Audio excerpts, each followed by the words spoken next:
Hey guys, what's going on? Welcome to another video. We are back once again, and I'm here at the park with the 370Z, and I wanted to do a little bit of a different kind of video. For those of you guys who are wondering how I afforded this car at 24 years old, I wanted to go over basically like the buyer's order and kind of discuss exactly how things went down. Because I have seen other videos that are similar to the one that I'm shooting right now. Bros 4 Speed is a YouTube channel. He used to have a 370Z, then he got rid of it, and then now he has a GTR. But he actually gave some really nice rundowns on how he was able to afford this car at the age that he bought it. So I wanted to do kind of like my own video that's pretty similar to that. So today I have been driving the car quite a bit. If you guys don't know this, I am a door dasher. So I went down a dirt road, and you probably won't be able to see it that much, but it's all dirty, and I had to go like 10 miles an hour, so that way I wouldn't mess up any of this. So, but yeah, I have the piece of paper in the car, so we're just gonna hop in and go over some details. Also, it's really nice today. Did not expect it to be this nice. There's like no wind. But hopping into the Z, love this car, even though it's kind of like a cramped tight fit, I still love it. So I've got the piece of paper right here. I'm gonna go over everything. Hopefully you guys are liking this video. This is something different. I usually don't do this, but I figured that it would be a good idea to be transparent, not comparent. I don't even think that's a word, but to be transparent with you guys and to let you know exactly how I was able to afford this car at 24 years old. So I've got the buyer's order here. Of course, I blacked everything out that is personal. Obviously, I don't want people randomly showing up at my door and stuff, you know, but I'm going to go ahead and flip the camera around here and go over some of the details. All right, so we have the buyer's order here. This right here, I went ahead and highlighted everything that's important for this video. So the base price of the vehicle, and this was in around like October, November of 2021. So because of COVID, I'm sure this was inflated a little bit. They probably overcharged me by about $2,000 or so. Now this car, when I bought it, it had just under 15,000 miles. I think it was like 14,600 or 14,800, something like that. So it was under 15,000. I'm about to hit 20,000 because I do drive this quite a bit, especially for work. And then also I love driving the Z. So sorry guys, if you heard that, that was my dash cam. It likes to talk sometimes. But going over here again, this is the base price of the vehicle, $32,000. You've got all these kind of fees that, of course, they're going to charge you. Now the total contract price is $34,098.71.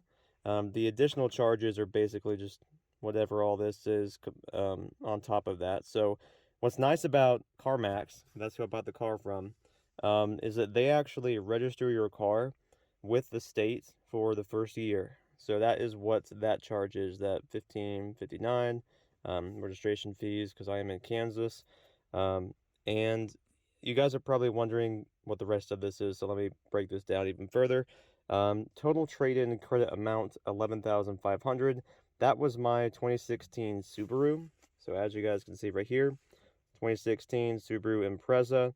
I had 81,000 miles on it when I traded it in, almost 82 actually. And I had that car for 5 years. So it was time to move on to something with more power for sure.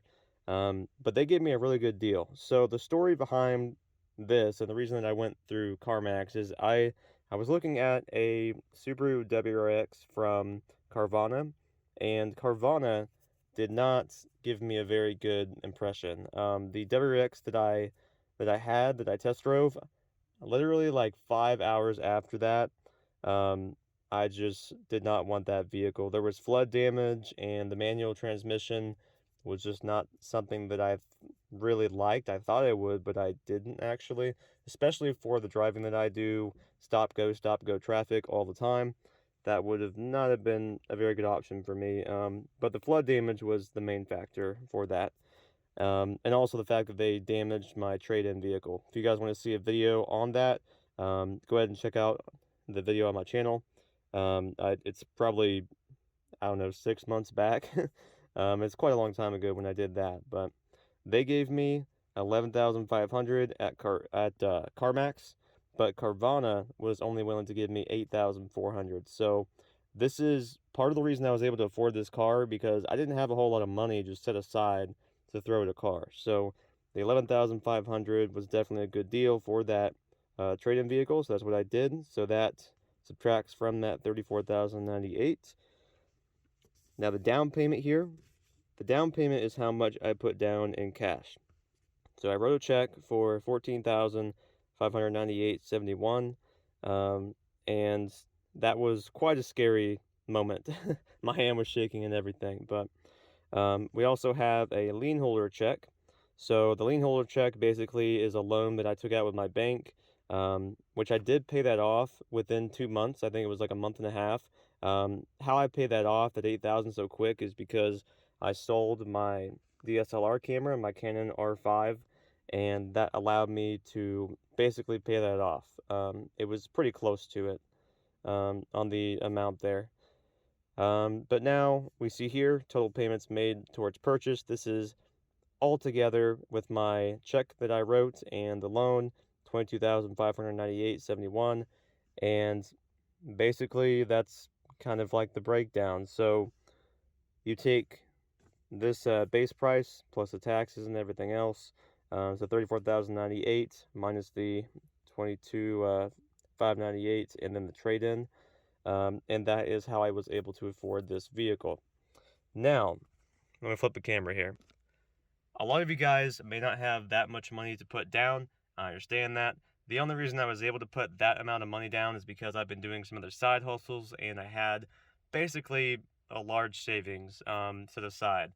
And obviously, I don't expect you guys to write a check for that amount. But also keep in mind that this car is a very specific trim and a very specific mileage that I bought it at. So, you know, your mileage may vary, as they say. There are better deals out there. If you want a 370Z, you don't have to get, like, I have the Sport Tech version, so I have this whole thing right here with the reverse camera and all that. You don't have to get that. I just wanted the Sport version, and I wanted the Tech version because I wanted the reverse camera. Because this car, you kind of can't see much. But, yeah, you know, you don't have to get that Sport package, that Sport trim. But the main thing with these cars, with the 370Zs, is the mileage. That's like the main factor when it comes to price. So because this was such low mileage, you know, 15,000 miles on this car when I bought it, it's gonna be around 30,000. I mean, that's pretty reasonable. Now if this was like prior to COVID, then I probably would have saved a few $1,000s. But I really wanted this car, and main reason being, you guys may have seen a previous video, but main reason being is I wanted more power, and I was kind of at a tie between a WRX and a Z. And with the Z, I wanted a 370Z. I didn't want a 350 because the 350 just doesn't look that nice on the interior, and the 370, with it being more updated, it has a little bit more horsepower. I think like a better engine too. It's just overall better in my opinion. But the WRX, the only way that I was going to buy a WRX was if I were to get a manual, and my experience with the manual, as I mentioned earlier in this video, was not good. So that is why I decided to get a 370Z. This car actually was transferred in from Tennessee. The previous owner lived in Oklahoma. So this car, it was driven in Oklahoma. I don't really know why it was in Tennessee. What most likely happened is someone transferred it there to look at it, did not end up buying it for whatever reason, and then I had to pay to transfer it back. So that transfer charge was actually pretty cheap. I think it was like $200 or $250 to transfer it from Tennessee to Kansas. So that's pretty cheap in my opinion. I feel like I should have been charged like $600. Some of them on there were that high, but that was money that is out of my pocket that I never did get back. But that does not show on this, I don't believe. No, it does not show on this. So, yeah, that is basically how I was able to afford my Nissan 370Z. This car, it's a fun car. I love this car. It's just like the thing with this car, and more specifically with this particular trim, is that the 370Z is already like pretty rare, like on the roads. Like you don't really see them that much. Especially where I'm at, like you rarely see them. So with that, that's already kind of like a rarity kind of factor with this car, and like you don't want to get into any accidents because of that, because it's kind of hard to find another car like this. But also the specific trim that I bought, there's even fewer of those.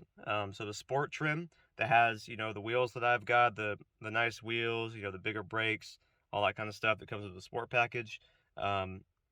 You can't really find those, so they are very hard to find.